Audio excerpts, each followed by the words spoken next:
Hey guys, this is Shadsilvson11 here, and I'm here with another commentary. This time I've got a special guest commentating with me today. Say hello to DBDarkness. Hello viewers and welcome to the special extra long commentary. Now, who is it on, you may ask? Well, it's none other than the master of unfunny and pointless reviews himself, Lame Dude, Game Dude. But he might as well be called Lame Dude. Now, out of all of his reviews, the one we chose was his Star Fox review, seeing as we both enjoy the Star Fox games. Now, while there were a few points that we agreed with, the majority of this review was just pointless nitpicking and invalid arguments. Now, this is a revised version, so Alexander4488, that argument won't work here. So, now, without further ado, let the bullshit commence.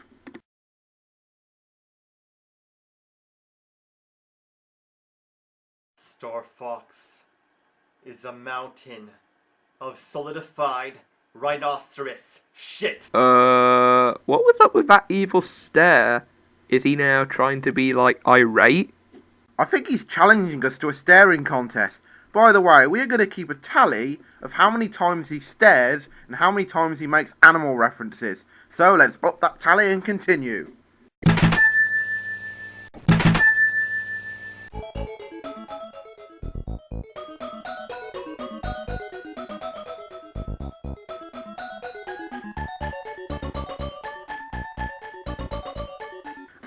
Is he trying to make himself look badass here? 'Cause that was all thrown out the window with his evil stare. Star Fox, Star Fuck this game. Your mission is to collect as many blue crystals and shoot as many enemies as you can. They have artificial intelligence, so they can read your moves, which is pretty cool. No! Artificial intelligence in video games? What will they think of next? Or would be if they weren't so damn annoying. The later ones are almost impossible to hit because they keep getting smaller and the controls are horrible. Would you care to elaborate on how the controls are horrible? I think you're giving this guy way too much credit. They also keep crashing into you. Fuck! It's a mess. There's a constant buzzing sound coming from your engine, deceiving you into thinking the game is broken. It's the most annoying sound, and it never stops. You It's an Atari. The sounds were limited for its time. have to constantly change direction for the crystals and enemies to magically appear. And you know what's really weird? The orange gas, that is the planet's atmosphere, is lower than the horizon. And like many Atari games, the label is upside down. Oh no! The label is upside down! Game is ruined forever! Gradients are nice though. Thankfully, Star Fox for the Atari 2600 is not a part of Nintendo's Star Fox series. Which makes this scene entirely pointless. It's number 1 of 3 games made by Mythicon. Would you care to tell us what the other two games are? The Star Fox box sucks ox cocks. Because both ends were glued down, they damaged when opened, don't fold back down, and logically, you'd assume you could get the game out from the top, but no, only the bottom. Now the box is useless. What a marvel of stupidity. I thought you were reviewing the Star Fox games, not the packaging. And besides, why do you care so much about the packaging box? Because, as shown by your other many games there on the shelves, you didn't give a shit about the packaging for those games. Star Fox sucks, but Star Fox rocks. Let me guess, he's going to talk about the first couple of games in the series and say how they're great and use words like imaginatively majestic and legendary. Am I right? This game is genius, but why does it have the same name? Well, according to the Star Fox 64 guidebook, it's all a coincidence.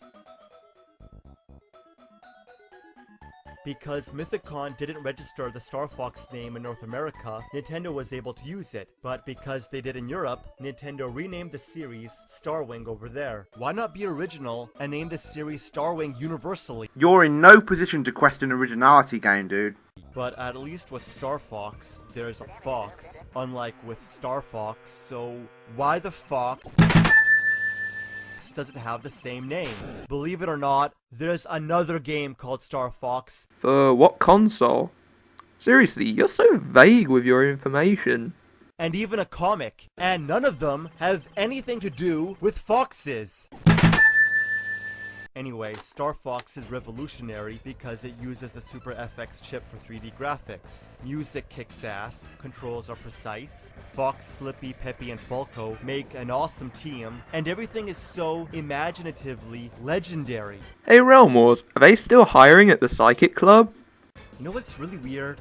Look how small his shoe ankles are, which means his ankles must be even smaller. Either that, or they're extremely crammed inside. That's gotta hurt. Question: who gives a shit? Gives me a... Ah! Holy shit! Is he now trying to do a Wayne's World?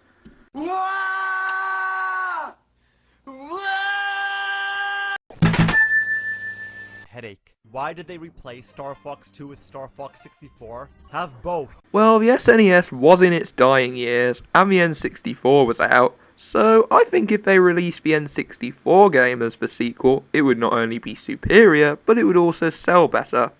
But then again, I'm sure you're a marketing genius here. Anyway, this superior remake Remake? It's a sequel!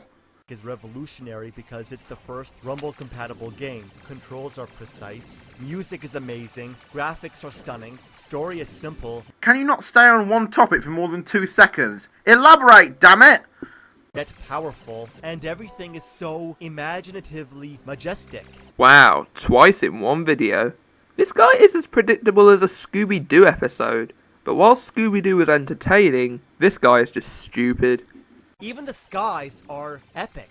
You don't get any more Star Fox than this. Label sucks though. Instead of something cool, like the Star Fox crew posing in front of the stars, we get a big dull generic robot. Okay, how is that robot dull? They're awesome. But then again, this is Captain Nitpick we're talking about. Voice acting rocks, but why is Slippy's voice so annoying? Here comes a big one. Whoa! Can you make it? Yippee! You did it! He is so annoying. No! M. Bison's right, you know. Gotta do a barrel roll. Now, why did they name it Lilat Wars in Europe? Why not Star Wings 64 universally? I don't know. Anyway, after Star Fox 64, Star Fox crashed. Okami? Good Zelda clone. Star Fox Adventures, bad Zelda clone. Now, we agree with Game Dude that Star Fox Adventures is a bad Zelda clone, but let's look at his reasons. Ah! Damn, that's scary. You know, we were going to originally have a drinking game for these evil stairs, but we'd probably die of alcohol poisoning. Go through dungeons, solving puzzles, just like Zelda, but the puzzles aren't nearly as creative, enchanting, or challenging. Just time-consuming, and even a baby could solve them. Yeah, I highly doubt a baby would even be able to handle the controller. Game Dude is being sarcastic. These videos are satirical, comedic, nitpick rants. Oh, go away, Roshutsu. That bullshit didn't work on Chief Shadow, and it's not gonna work on me either. You jump automatically, just like Zelda. Lock onto enemies, just like Zelda. But even when you're really far away, and I mean really far away, you'll lock onto them. Which is really fucking annoying, because sometimes, when you're just walking around, you'll suddenly keep doing it. You ass! You do know that you can just press the B button to put the staff away. If you put your staff away, you can knock off the enemies, no problem. This guy is unfucking believable. So yeah, you have to keep locking off. Health system, just like Zelda. Pick items up, just like Zelda, but not nearly as epic. Okay, how would you compare just a simple cutscene of picking up an item to Zelda? Does anyone honestly care? And why must they make the dumbest face?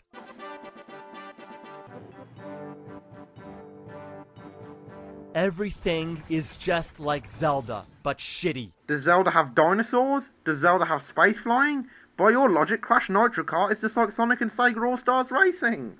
Fox belongs in outer space, not here. Sure. Oh, then what's this? Why, it's space! Wow, only 3 seconds to contradict yourself. This must be a new record. You fly through outer space between levels, but they're too short and aren't nearly as legendary as the classics. They're just generic and stale. Is that really the best way to describe it? Generic and not as legendary? How about not as fun as the older games and feels too simple?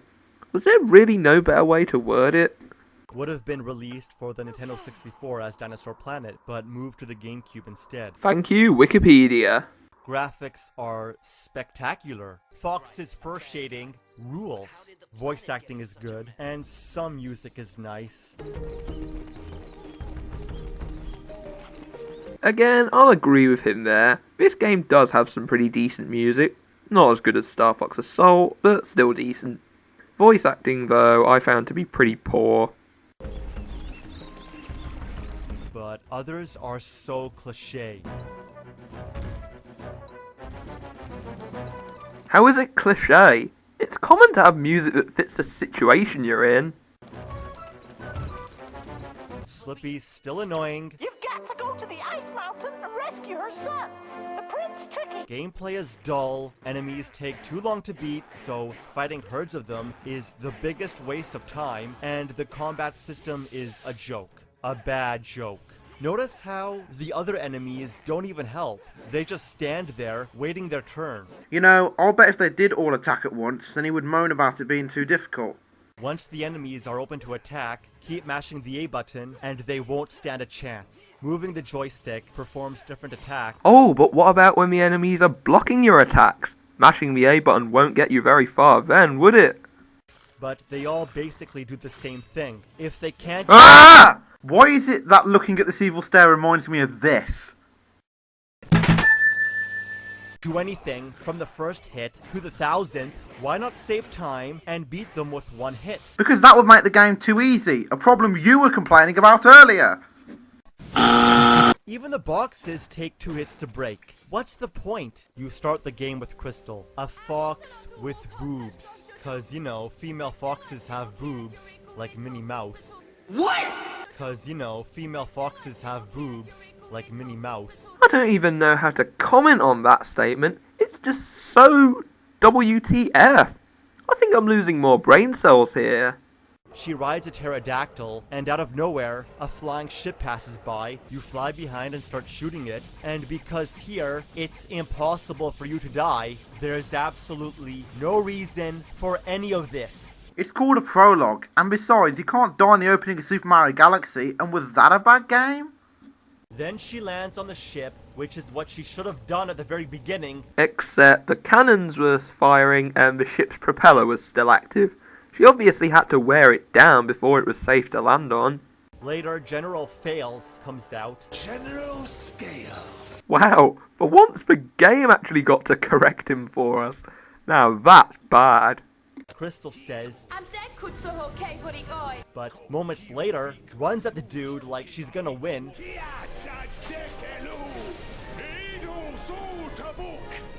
Throw that bitch off the boat. Yeah!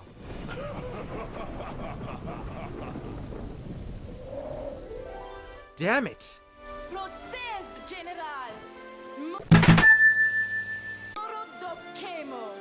There's 6 Krazoa spirits you need to put into the Krazoa shrine. When Crystal puts the first one in, Crystal gets trapped in a crystal, and Fox needs to put the rest in to save her. Of course, when he first sees her, he falls in love. So typical. There's so much backtracking because everything artificially lengthens the game. Wasn't the Metroid series well known for having a lot of backtracking that artificially lengthens the game as well? Actually, on second thoughts, let's hope he didn't hear that. We don't want to go giving him ideas now, do we? Oh yeah, good point. Look, I come all the way down here, but now have to go all the way back to buy a lantern, which means I have to climb the longest fucking ladder in the world. Well, you obviously haven't played Metal Gear Solid 3.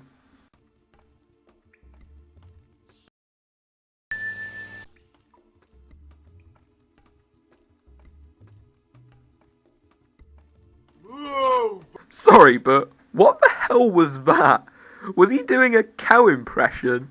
Okay, that was just so weird and random that it's going in the animal references.